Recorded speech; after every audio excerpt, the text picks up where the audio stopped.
Assalamualaikum warahmatullahi wabarakatuh. Selamat datang di Hyojin Channel. Seperti biasa, kita akan membahas cerita Bai Xiaochun. Langsung yuk gaspol. Malam tiba. Satu-satunya suara yang harus didengar adalah deburan ombak lembut ke pulau itu, membuat semuanya sangat damai. Saat Bai Xiaochun duduk bersila dalam meditasi, hatinya perlahan menjadi tenang. Dia telah membuat keputusan kembali ke kapal perang.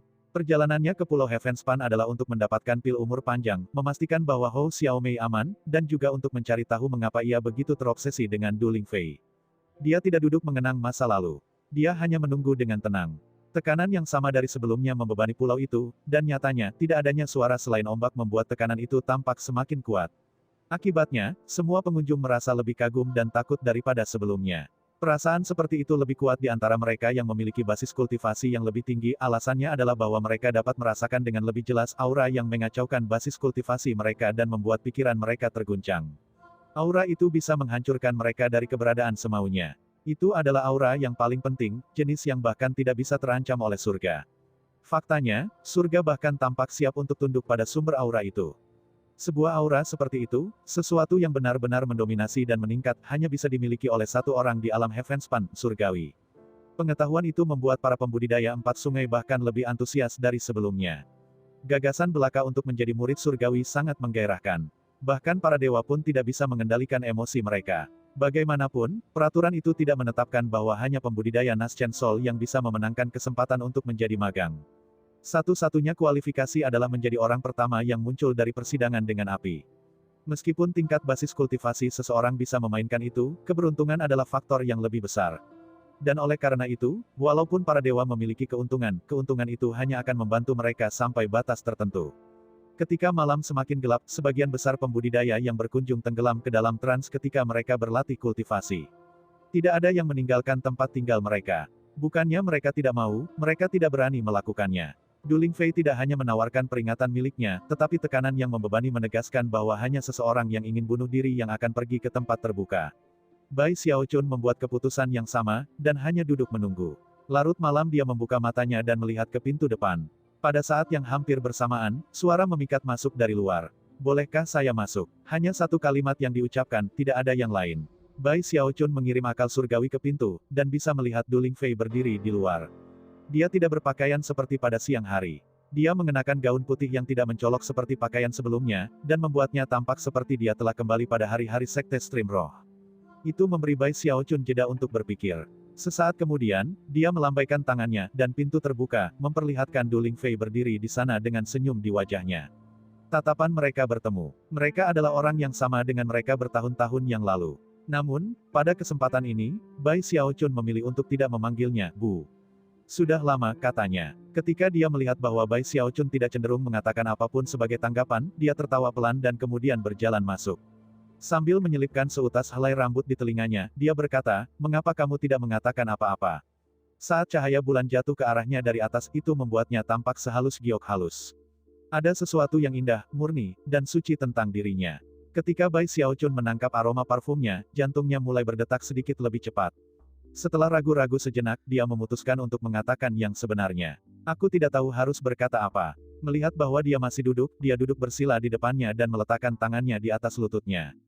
Kenapa kamu tidak memberitahuku tentang waktumu di Willens? Katanya, tidak terdengar sedikit pun kesal.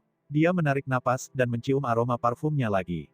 Kemudian dia melanjutkan untuk memberikan gambaran singkat tentang waktunya di Willens, meninggalkan rincian identitas rahasianya. Pada akhirnya, dia menatap matanya, mengambil napas dalam-dalam, dan berkata, "Terima kasih atas jiwa dewa itu." Dia tidak memberitahunya bahwa dia akhirnya membentuk surga Dao Naschen Sol, dan hanya dengan santai menyebutkan beberapa peristiwa utama selama petualangan Willens-nya. Dia tidak menekan untuk detail. Hampir seolah-olah mereka berdua menahan diri untuk tidak mengatakan hal-hal yang benar-benar ingin mereka katakan. Akhirnya, mereka terdiam. Meskipun mereka membuat gambar yang cantik, siluet terhadap cahaya bulan, keduanya merasa seperti orang asing satu sama lain. Suara ombak mengelilingi mereka tampaknya berusaha mendekatkan mereka, namun gagal. Setelah beberapa waktu berlalu, Bai Xiaochun tiba-tiba bertanya, "Siapa sebenarnya kamu?" Itu adalah pertanyaan yang sama yang dia tanyakan sebelum berangkat ke tembok besar. Jauh saat itu, dia mengatakan kepadanya bahwa ketika dia kembali, dia akan mengatakan yang sebenarnya. Karena itu, ia akhirnya memutuskan untuk sekadar mengajukan pertanyaan. Du Lingfei tampaknya tidak terkejut sama sekali, seolah-olah dia telah menunggunya untuk bertanya. Dia tidak merespons pada awalnya, dan bahkan tidak memandangnya. Tapi setelah beberapa saat berlalu, dia melihat ke matanya. Surgawi, adalah ayahku. Meskipun Bai Xiaochun sudah lama menduga bahwa ini adalah kasusnya, untuk mendengar kata-kata yang diucapkan secara langsung, dan untuk memastikan kecurigaannya, menyebabkan gelombang emosi melonjak di hatinya. Dia tidak bisa mengendalikan napasnya pada awalnya.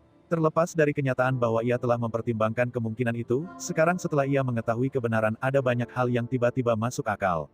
Masuk akal mengapa Du Lingfei memiliki status khusus di Starry Sky Dao Polarity Sect. Jika desas-desus itu benar bahwa para leluhur-leluhur dewa dari 4 sekte sumber sungai adalah murid-murid celestial, maka itu menjadikan Du Lingfei sebagai suster junior mereka. Dengan identitas dan latar belakang seperti itu, Du Lingfei memiliki status yang sangat unik di alam Heavenspan. Dia seperti mutiara dengan kualitas tiada taraf. Namun, masih ada pertanyaan yang belum terjawab. Sebagai putri surgawi, orang dengan kedudukan luar biasa, apa yang telah dia lakukan di Spirit Stream Sect? Dan mengapa dia muncul kemudian di sekte aliran darah? Pertanyaan-pertanyaan seperti itu muncul di benaknya, dan itu menimbulkan lebih banyak pertanyaan. Dan kemudian, tiba-tiba, dia teringat sesuatu yang membuatnya gemetar tanpa sadar. Dia telah menyerap rambut darah dari surga. Kembali ketika dia melakukannya, dia ragu-ragu. Tetapi Celestial adalah sosok yang sangat jauh pada saat itu, dan rambutnya telah diberikan kepadanya oleh Grave Keeper. Karena itu, ia hanya mempersiapkan diri dan menjalani rencana untuk menyerapnya. Tapi sekarang, dia berada di ambang pintu surgawi dan Du Lingfei adalah putri surgawi.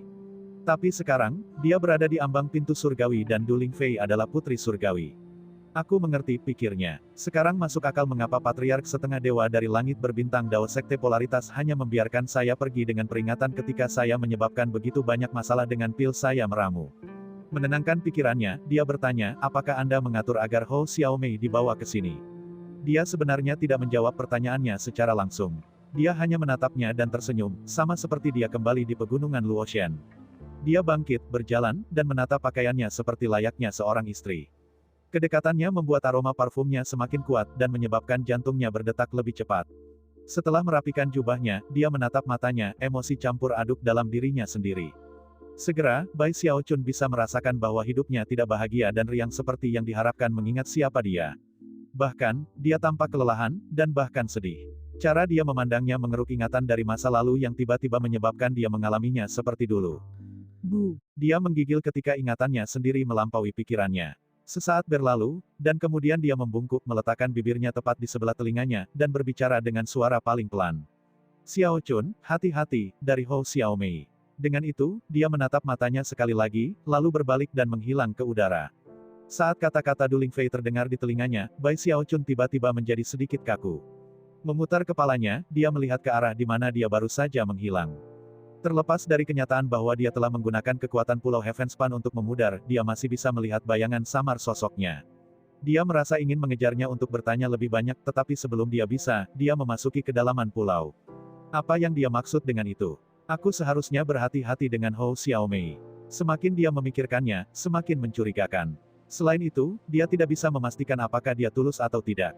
Either way, kegelisahannya pada kenyataan bahwa Hou Xiaomei telah menjadi penjaga khusus di Pulau Heavenspan hanya tumbuh lebih intens daripada sebelumnya.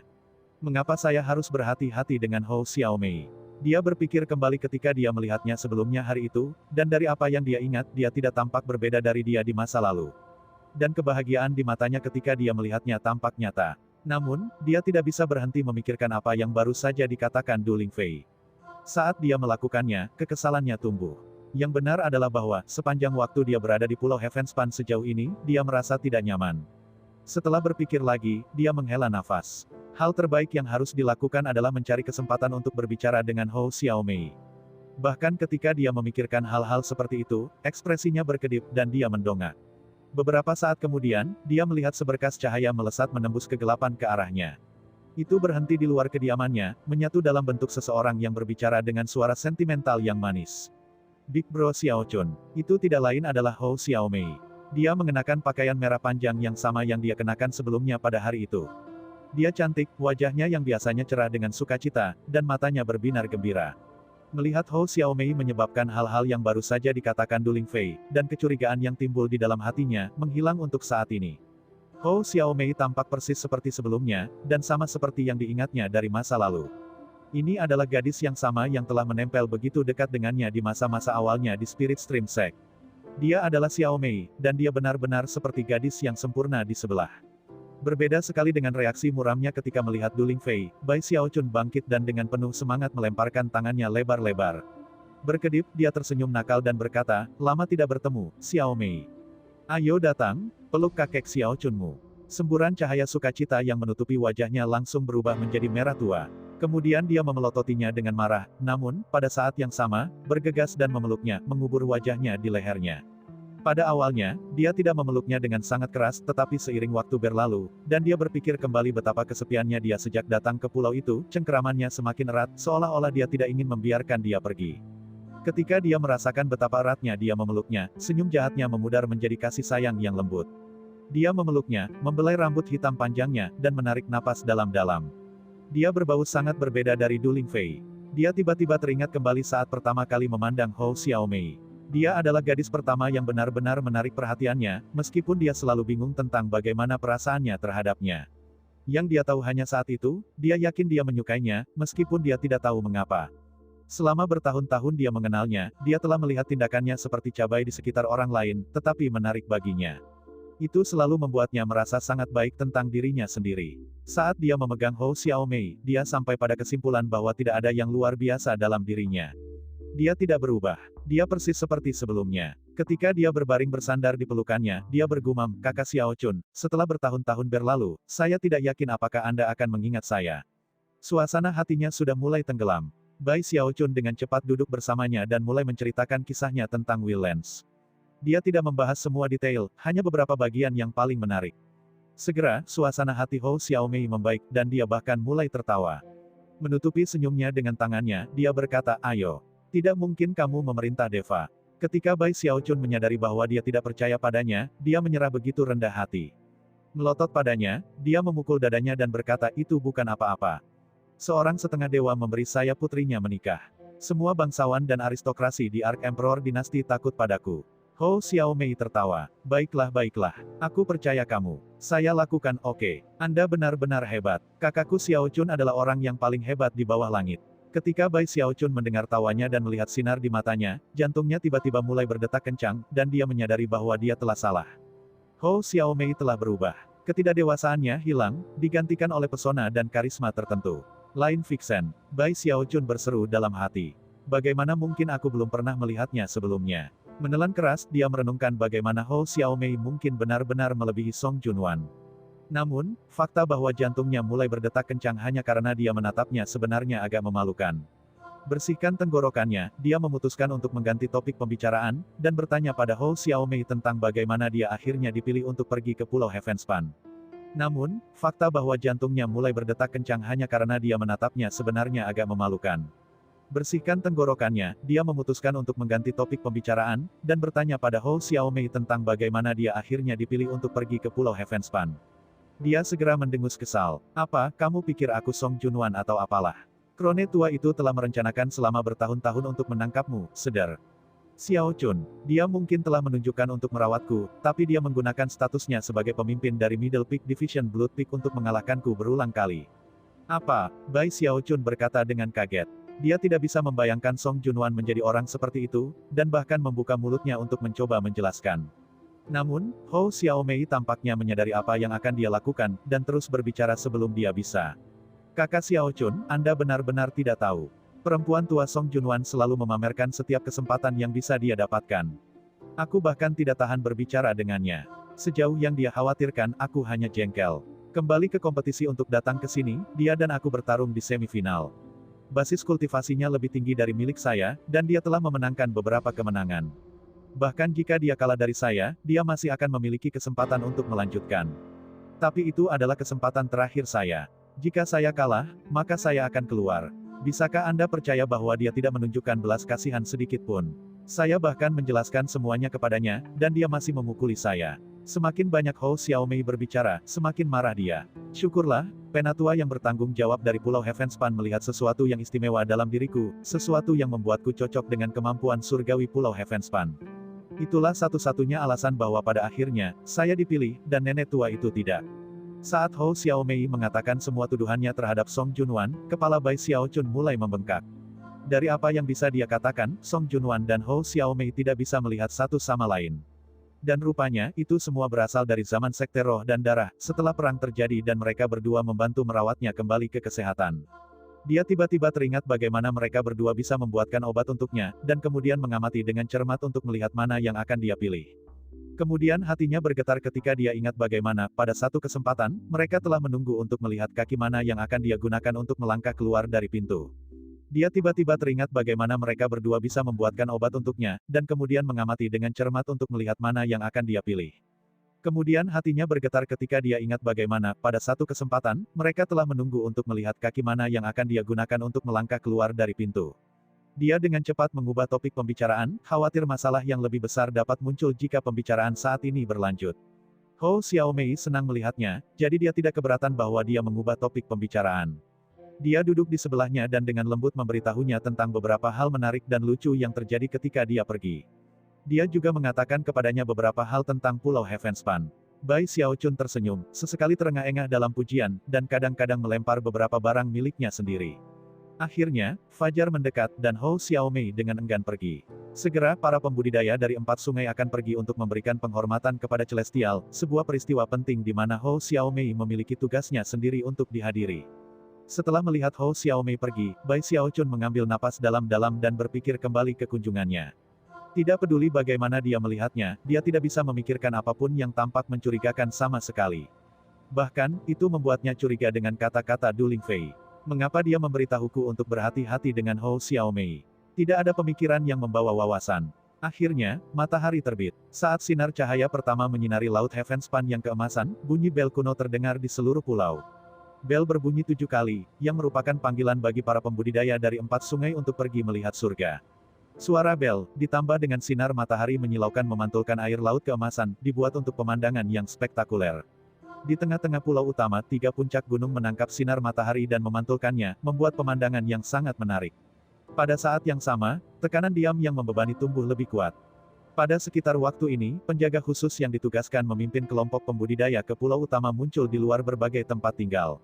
Orang yang datang untuk memimpin Bai Xiaochun adalah seorang pembudidaya wanita cantik, dan bukan orang yang sama yang membawanya ke kediaman sehari sebelumnya.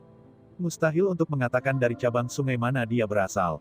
Namun, mengingat Bai Xiaochun adalah dewa, dia memperlakukannya dengan sangat hormat. Meskipun dia adalah penjaga khusus inisiat di sini di Pulau Heavenspan, dia masih tidak berani bertindak tidak pantas di depan dewa. Penjaga khusus inisiat hanya dalam tahap formasi inti, tetapi bahkan para ahli Naschen Sol akan memperlakukan mereka dengan sopan. Meskipun begitu, para penjaga tidak akan berani menggunakan status mereka sebagai alasan untuk memperlakukan dewa dengan tidak tepat. Bagaimanapun, para deva adalah orang-orang yang sangat penting bagi Celestial, jauh lebih penting daripada seorang penjaga khusus inisiat. Wanita itu memimpin Bai Xiaochun menyusuri jalan berliku jauh ke pegunungan. Tujuan mereka tampak seperti surga Celestial, lengkap dengan nyanyian burung dan bunga-bunga mekar. Vegetasi yang subur tumbuh di mana-mana, dan energi spiritual berlimpah. Ada juga binatang buas yang berlari ke sana kemari di antara tanaman hijau. Selanjutnya, Bai Xiaochun memperhatikan beberapa varietas tanaman roh yang sangat langka. Di dunia luar, mereka hampir mustahil ditemukan, tetapi di sini di Pulau Heavenspan, mereka tumbuh di mana-mana. Dia sangat terkejut. Dia bahkan memperhatikan beberapa tanaman obat yang mengejutkan yang konon telah punah. Jika dia mengambil salah satu tanaman itu di luar, semua orang di dunia akan menjadi gila. Pemborosan seperti itu dia pikir. Meskipun dia telah melihat banyak hal luar biasa dalam hidupnya, dia masih harus menelan keheranannya, dan bekerja keras untuk menahan keinginan untuk menjangkau dan memanen beberapa tanaman. Saat dia berjalan, dia melihat semakin banyak tanaman roh langka, dan juga benda ajaib yang luar biasa. Beberapa dari mereka bahkan memiliki robot roh, dan terbang berkelompok seolah-olah mereka hidup. Benar-benar pemandangan yang mengejutkan. Kadang-kadang, sungai dan sungai dapat terlihat di mana air mengalir yang tidak keemasan, melainkan, valet berdasarkan apa yang bisa dirasakan Bai Xiaochun, energi spiritual dalam air ungu itu bahkan melampaui air laut emas. Dia juga bisa merasakan aura di dekat sungai dan anak sungai yang sangat mengesankan. Dari apa yang dia tahu, mereka milik tanaman, benda sihir, atau mungkin makhluk roh tingkat dewa. Semua yang dilihatnya memperkuat penilaiannya bahwa ini adalah tempat yang mengejutkan dan mewah. Meskipun Ark Emperor City di Willlands sangat mengesankan, itu tidak bisa dibandingkan dengan ini sama sekali. Ini benar-benar surga surgawi. Penjaga khusus inisiat yang menuntunnya melirik sesekali untuk menilai dirinya. Ketika dia melihat betapa terkejutnya dia merasa sangat senang. Dia bangga menjadi penjaga khusus inisiat dan haus akan hari ketika dia mungkin mendapat promosi menjadi penjaga khusus penuh. Bai Xiaochun tidak memperhatikan perubahan sikapnya. Yang bisa dia pikirkan hanyalah bagaimana dia berada di gunung virtual barang-barang berharga. Hampir semua yang ada di sekitarnya dapat meningkatkan basis budidayanya atau menambah umur panjangnya. Dia hampir tidak bisa menahan keinginan untuk menjangkau dan menyentuh mereka. Akhirnya, mereka mencapai kedalaman pulau, lokasi yang sangat dekat dengan 3 puncak gunung. Pada satu titik, Bai Xiaochun mendapat sensasi berbeda bahwa mereka baru saja melewati beberapa penghalang tak terlihat. Sebuah suara memenuhi telinganya seperti air terjun yang deras, dan dia mendongak untuk melihat sesuatu yang sama sekali tidak terduga. Air terjun mengalir dari puncak 2 gunung di kanan dan kiri. Itu hampir seperti air yang mengalir dari surga tertinggi, yang kemudian dikumpulkan di sebuah danau besar di tengah pulau. Pusat pulau Heavenspan bukanlah dataran datar. Sebenarnya itu adalah danau yang sangat besar. Itu adalah danau air ungu, dan 3 puncak gunung yang menjulang naik dari tengahnya. Air terjun dari 2 sisi gunung memberi makan danau, dan menciptakan tidak hanya deru gemuruh, tetapi juga sejumlah besar uap air. Banyak istana dapat dilihat di dalam kabut, yang naik bersama dengan 3 puncak gunung.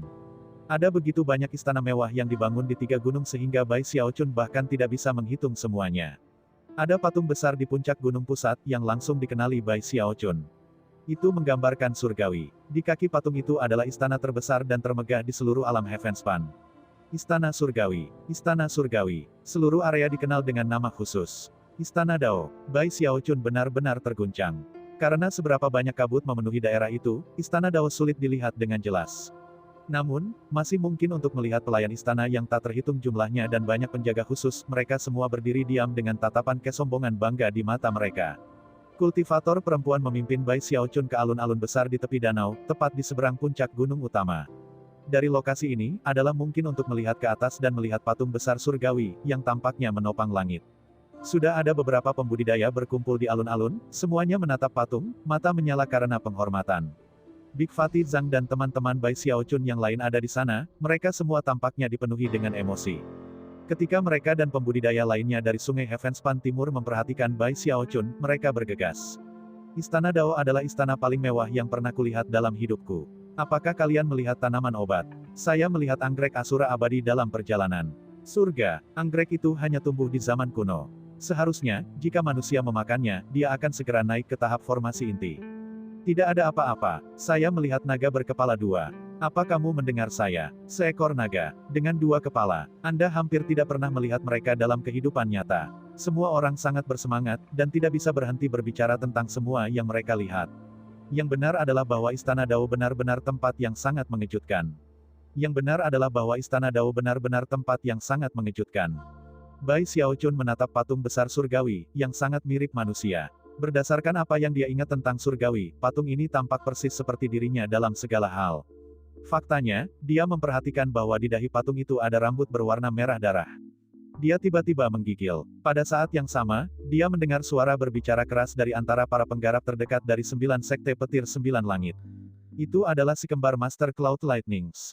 Apakah Anda melihat rambut darah di dahi celestial yang ditinggikan? Menurut legenda, itu sebenarnya adalah harta berharga dari kekuatan hidup, ditempa oleh surgawi sendiri. Itu mengandung kekuatan tak terbatas, dan merupakan jenis keberuntungan yang jarang terlihat yang mengandung misteri yang tak terduga. Segera Bai Xiaochun mendengar kembar Master Cloud Lightnings memperkenalkan rambut darah kepada para pembudidaya lainnya, kecemasan dan rasa bersalahnya tumbuh. Dia tidak bisa membantu tetapi memiliki sedikit hati nurani yang bersalah. Selain itu, jika Celestial mengetahui bahwa dia benar-benar menyerap rambut darah, dia mungkin akan memperbaiki Bai Xiaochun untuk menggantikannya. Rambut darah itu tidak sehebat kembar Master Cloud Lightnings membuatnya terdengar. Yang terjadi hanyalah mendorongku ke lingkaran besar tulang kematian. Tiba-tiba, dia memikirkan apa yang akan terjadi jika hubungannya dengan Du Lingfei pergi ke langkah berikutnya, dan surgawi berakhir sebagai ayah mertuanya, hukum. Jika ayah mertuanya yang mengetahui kemudian bahwa ia telah menyerap rambut itu, mungkin itu tidak akan menjadi masalah besar. Setelah mencapai titik ini dalam pemikirannya, dia mengerjap beberapa kali, dan kemudian mencari Du Lingfei. Saya ucapkan banyak terima kasih kepada teman-teman yang telah menonton.